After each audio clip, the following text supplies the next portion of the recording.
एक लड़की जिस समय अपने घर पर अकेली होती है, वो अपने प्रेमी को फोन करती है और फोन करके उसको बुलाती है और उससे कहती है कि इस वक्त मेरे घर पर कोई नहीं है और आप मेरे घर पर आ जाइए। और उसके बाद में वो जो उस लड़की के घर पर आता है और फिर वो दोनों अकेले का मौका उठा करके एक दूसरे के साथ में संबंध बनाने लगते हैं।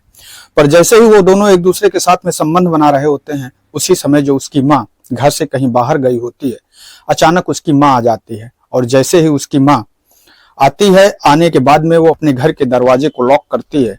पर वो बेटी और उसका प्रेमी अपने काम में इस तरह से मगलूल होते हैं, इस तरह से खोए होते हैं कि उन्हें इस चीज का आभास ही नहीं होता है कि आखिरकार बाहर दरवाजे से उन्हें कोई आवाज दे रहा है। और जब वह दरवाजा नहीं खुलता तो जो माँ होती है उस दरवाजे के पास में ही खड़ी रहती है। और थोड़ी देर के बाद में जैसे ही उसके उस दरवाजे को खोलती है, अपने प्रेमी को बाहर निकालने के लिए उस दरवाजे को खोलती है, वैसे ही देखती है कि जो उसकी माँ है वो दरवाजे के पास में खड़ी होती है। और फिर ये कहानी ऐसा मोड़ लेती है जिसे सुन करके, जिसे देख करके जितने भी लोगों को जब इस बारे में पता लगता है तो लोग परेशान हो जाते हैं, हैरान हो जाते हैं। दोस्तों, आज की ये जो कहानी है बहुत ही इंटरेस्टिंग है और इस कहानी से आप लोगों को एक बहुत बड़ी सीख मिलने वाली है। इसलिए इस कहानी में आगे ऐसा क्या होता है ये जानने के लिए इस कहानी को लास्ट तक जरूर सुनें।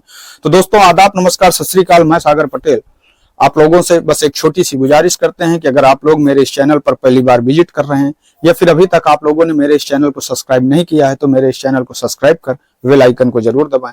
और अगर आप लोगों को ये सच्ची घटना, ये सच्ची कहानी अच्छी लगे तो लाइक, शेयर, कमेंट करके हमें जरूर बताएं कि आखिरकार आप लोग ये कहानी कहाँ से सुन रहे हैं।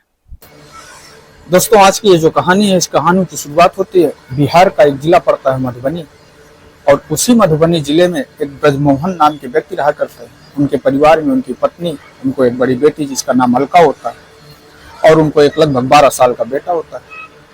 अब उनकी जो बेटी होती है उसकी जैसे ही इंटर की पढ़ाई पूरी होती है, वो एक दिन अपनी माँ सुनीता से जिद करने लगती है और वो कहती है कि माँ, मुझे एक मोबाइल चाहिए, मुझे एक एंड्रॉयड फोन चाहिए। अब जो उनकी माँ होती है वो अपनी बेटी को बहुत समझाने की कोशिश करती है। वो कहती है कि देखो बेटी, अभी पापा की जी के पास में इतने ज्यादा पैसे नहीं है, आप ये बात को अच्छी तरह से समझती हैं। पर वो जो बेटी होती है वो कहती है कि मेरी जितनी भी सहेलियां हैं उन सबके पास में मोबाइल है, मैंने भी इंटर पास कर लिया है, आपने हमसे ये वादा किया था कि आखिरकार अगर आप बहुत अच्छे नंबरों से इंटर को पास कर लेती हैं तो हम आपको एक मोबाइल दिलवाएंगे। और मैंने जो इंटर है वो बहुत अच्छे नंबरों से पास किया है, इसलिए अब आप हमें एक मोबाइल दिलवा दीजिए। अब जो माँ होती है वो कहती है कि चलिए ठीक है, मैं इसके विषय में आपके पापा से बात करूंगी। अब जैसे ही शाम को ब्रजमोहन अपनी दुकान से अपने घर पर आते हैं और घर पर आने के बाद में अपनी शाम का समय होता है, जो उनकी पत्नी सुनीता होती है वो ब्रजमोहन से कहती हैं कि जो बेटी है वो एक मोबाइल की जिद कर रही है और हम लोगों ने उससे वादा किया था कि अगर आप इंटर में अच्छे नंबर ले आती हो तो हम आपको एक मोबाइल दिलवाएंगे।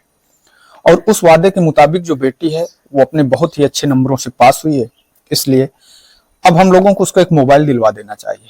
तब जो ब्रजमोहन होते हैं वो कहते हैं कि चलिए ठीक है, अगर ऐसी बात है तो मैं कुछ दिन में कुछ पैसों की व्यवस्था करके उसके लिए एक मोबाइल दिलवा देते हैं। अब लगभग 8 दिन का समय होता है। 8 दिन के बाद में जो ब्रजमोहन होते हैं वो शाम के वक्त जब अपने दुकान को बंद करके आते हैं तो उनके हाथ में एक एंड्रॉयड फोन होता है और वो फोन अपनी बेटी को पकड़ाते हुए कहते हैं कि ये लो बेटा, जिस चीज की आप जिद कर रही थी वो चीज हमने आपको लेकर के दे दी। जैसे ही उस बेटी उस मोबाइल को देखती है, उस मोबाइल को देख करके बहुत ही ज्यादा खुश हो जाती है और वो तुरंत अपने मोबाइल पर फेसबुक और व्हाट्सएप ऐसे सोशल मीडिया प्लेटफॉर्मों को डाउनलोड करती है और उसके बाद में उसमें अपनी आईडी बनाती है और आईडी बनाने के बाद में चलाने लगती है। कुछ दिन का समय बीतता है। जैसे ही वो अपने मोबाइल पर एक दिन फेसबुक चला रही होती है, उसी समय उसके मोबाइल पर वो देखती है कि एक फ्रेंड रिक्वेस्ट आती है, जो कि जो लड़का होता है वो उसी के गांव का एक दूसरे समुदाय का होता है। अब लड़की अलका जैसे ही अपने फोन पर, अपने सोशल मीडिया अकाउंट पर, अपने फेसबुक पर उस लड़के की आईडी को देखती है, वो तुरंत उसको एक्सेप्ट कर लेती है। और एक्सेप्ट करने के बाद में अब अलका और उस लड़के के बीच में बातचीत होने लगती है। अब जैसे ही बातचीत का सिलसिला धीरे धीरे चालू होता है, उन दोनों के बीच में एक दोस्ती हो जाती है। अब वो दोनों एक दूसरे से काफी देर तक बात करने लगते हैं और फिर वो दोनों एक दूसरे से कब प्यार करने लगते हैं, कब वो लड़की किस गलत राह पे चली जाती है, इस चीज का कभी किसी को अंदाजा ही नहीं होता है, कभी किसी को अनुमान ही नहीं होता है। और फिर एक दिन जो वो लड़की होती है वो लड़के से बात करने लगती है और अब वो दोनों एक दूसरे से कहीं न कहीं छुप छुप करके मिलने लगते हैं और एक दूसरे के साथ में संबंध भी बनाने लगते हैं। एक दिन जब ब्रजमोहन अपनी दुकान पर गए हुए होते हैं, उस मोहन का बेटा होता है वो स्कूल गया होता है और जो बेटी होती है अलका, वो उस लड़के को फोन करती है और फोन करके कहती है कि आज हमारे घर पर कोई नहीं, इस समय हम अकेले हैं। जैसे ही इस बात को वो लड़का जो सुनता है वो तुरंत उसके घर पर पहुंच जाता है और घर पर पहुंचने के बाद में वो दोनों एक दूसरे के साथ में संबंध बनाने लगते हैं। और जिस समय वो अलका अपनी प्रेमी के साथ में अपने घर के अंदर संबंध बना रही होती है, उसी समय जो उनकी माँ होती है सुनीता देवी, वो अचानक अपने मायके से अपने घर पर आ जाती है। पर जैसे ही वो घर के दरवाजे पर पहुंचती हैं, उसको लॉक करती हैं, तो वो देखती हैं कि जो दरवाजा है वो अंदर से बंद होता है।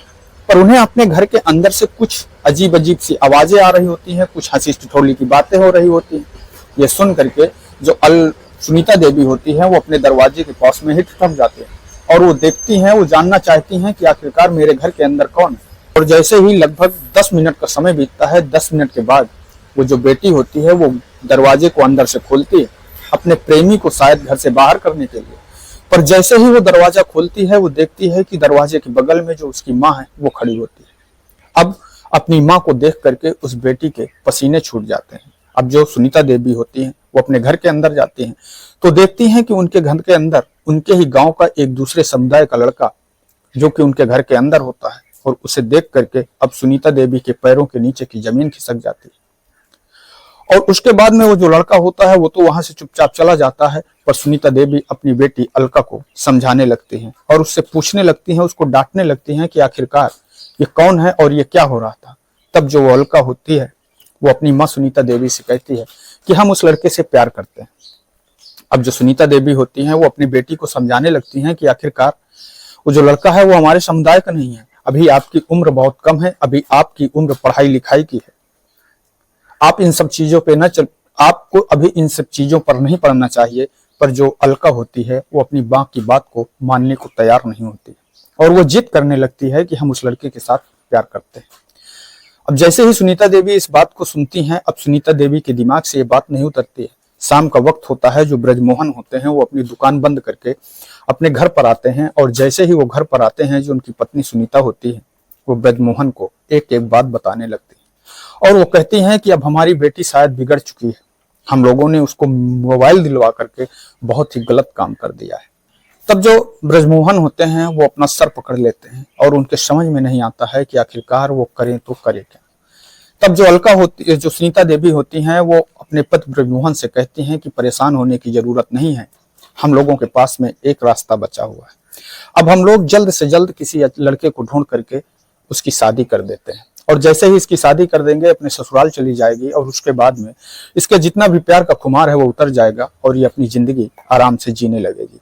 अब ब्रजमोहन भी इसी बेटी की शादी करने के लिए तैयार हो जाते हैं और वो तुरंत अपनी बेटी के लिए एक रिश्ता ढूंढने लगते हैं। कुछ दिनों के बाद में उसके लिए एक रिश्ता भी मिल जाता है। अब उसकी शादी फिक्स हो जाती है। शादी को मात्र 15 दिन बचते हैं।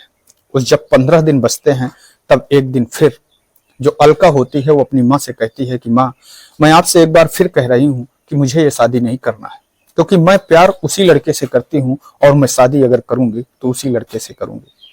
अब जो सुनीता देवी होती हैं वो अपनी बेटी को बहुत ज्यादा समझाने की कोशिश करती हैं, पर बेटी अपनी जिद के आगे किसी की बात सुनने को तैयार नहीं होती। अब सुनीता देवी ये बात अपने पति को एक बार फिर बताती हैं। तब जब ब्रजमोहन होते हैं अपनी बेटी की इन बातों को सुन करके अब उनका दिमाग काम नहीं करता है, वो अपना सर पकड़ करके बैठ जाते हैं और एक तरह से अंदर ही अंदर घुट रहे होते हैं, मर रहे होते हैं। उनको ये समझ में नहीं आता है कि आखिरकार अब मैं कहाँ जाऊं, किसको क्या मुंह दिखाऊंगा। बेटी एक ऐसे लड़के से शादी करने के लिए कह रही है जिसके साथ मैं शादी कर भी नहीं सकता हूं। ये समाज कभी उसे अपनाने को तैयार नहीं होगा। अगर शायद अपने समुदाय का वो लड़का होता तो हम उसके साथ में उसकी शादी भी कर सकते थे। अब यह सुन करके जो ब्रजमोहन होते हैं उनका दिमाग काम करना बंद कर देता है और वो चुपचाप गुमसुम खाना पीना तक छोड़ देते हैं। उन्हें कुछ अच्छा नहीं लगता है। उनकी पत्नी जो सुनीता होती है वो एक दिन अपने भाई के पास में जाती है और वो अपने भाई से कहती हैं कि भाई, आपको तो अलका के विषय में सारी बातें पता ही है, जिस वजह से हम उसकी इतनी जल्दी शादी करना चाहते थे। अब जो अलका है वो उस शादी को करने के लिए तैयार भी नहीं है, और वो ये जिद करती है कि अगर वो शादी करेगी तो वो उसी लड़के के साथ में करेगी। मेरी तो समझ में ही नहीं आता है कि आखिरकार हम उस लड़के के साथ में उसकी शादी कैसे कर सकते हैं। अगर हम उसकी शादी उस लड़के के साथ में कर देते हैं तो ये जो लोग हैं, ये जो समाज है, हम लोगों को कभी भी स्वीकार नहीं करेगा। और अलका ये जिद करके बैठी है कि अगर वो ये शादी आप लोग जबरदस्ती करते हैं तो जैसे ही घर के दरवाजे पर बारात आएगी, वो दूल्हे और बारातियों को, सारे लोगों को ये बता देगी कि वो किसी दूसरे लड़के के साथ में प्यार करती है और वो उसी से शादी करना चाहती है। तब जो उसका मामा होता है, सुनीता का भाई होता है, उसे बहुत ही ज्यादा गुस्सा आता है और वो अपनी बहन से कहता है कि अब इसके लिए एक ही रास्ता बचा हुआ है। वो कहती है कि आखिरकार वो क्या है। तब वो कहता है कि इस लड़की को रास्ते से ही हटा दो। तब जो उसकी माँ होती है, सुनीता देवी होती है, वो रोने लगती है।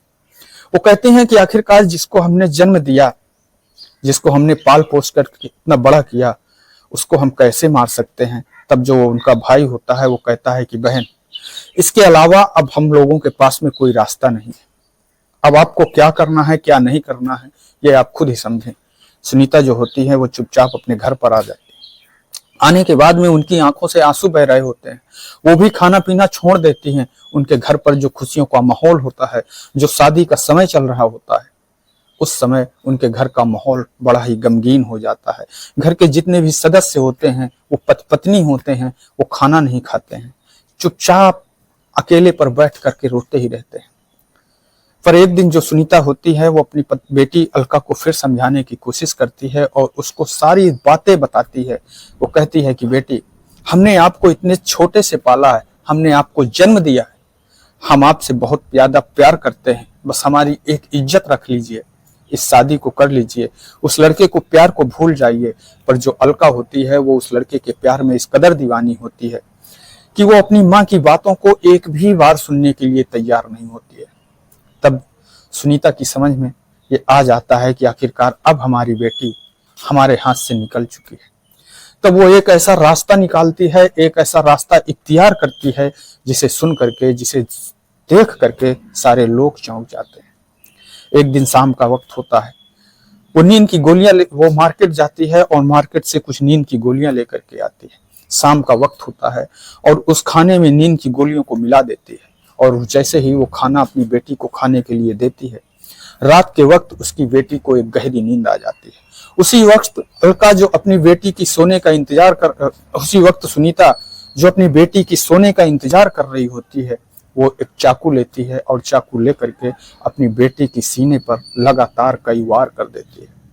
उसके इन वारों से जो उसकी बेटी होती है उसकी मौके पर ही मौत हो जाती है और उसके बाद में वो अपनी बेटी की लाश के पास में बैठ करके सोचने लगती है और रोने लगती है। सुबह का वक्त होता है, मोहल्ले के लोग इकट्ठा होते हैं। मोहल्ले के लोग इकट्ठा हो करके जैसे ही देखते हैं कि इनके घर पर रोने की आवाजें आ रही हैं, इकट्ठा हो करके जैसे ही लोग देखते हैं, लोग तुरंत पुलिस को फोन कर देते हैं। मौके पर पुलिस आती है और पुलिस आने के बाद में सुनीता देवी को गिरफ्तार करती है और गिरफ्तार करने के बाद उन्हें थाने ले जाती है। सुनीता देवी से पूछताछ करती है। तब जो सुनीता देवी होती हैं वो पुलिस को सारी कहानी बता देती है। वो कहती हैं कि साहब, जो मेरी बेटी है वो गांव के ही एक दूसरे समुदाय के लड़के से प्यार करने लगती है, जिसकी उम्र मात्र अभी 17 वर्ष होती है। हम लोगों ने इसको बहुत समझाने की कोशिश किया, पर जो मेरी बेटी होती है वो उसके प्यार में इस तरह के कदर दीवाना होती है, इस तरह के पागल होती है कि वो हम लोगों की बातों को सुनना पसंद नहीं करती।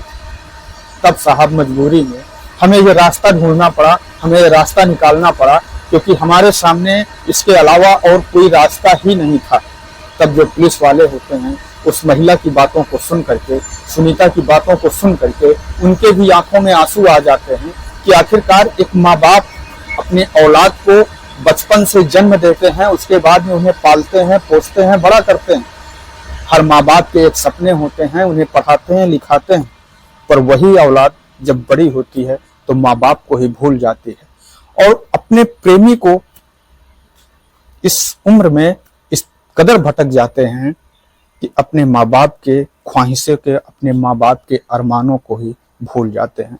तो दोस्तों, इस कहानी को सुनाने का उद्देश्य किसी को दुख पहुंचाना नहीं है, किसी को ठेस पहुंचाना नहीं है, बल्कि आप लोगों को सजग करना है, सतर्क करना है। मैं आपका दोस्त सागर पटेल इन्हीं शब्दों के साथ में आपसे विदा लेते हैं। कल फिर मिलेंगे किसी एक नई कहानी के साथ में, किसी एक नई सच्ची घटना के साथ में। तब तक के लिए नमस्कार, जय हिंद, जय भारत।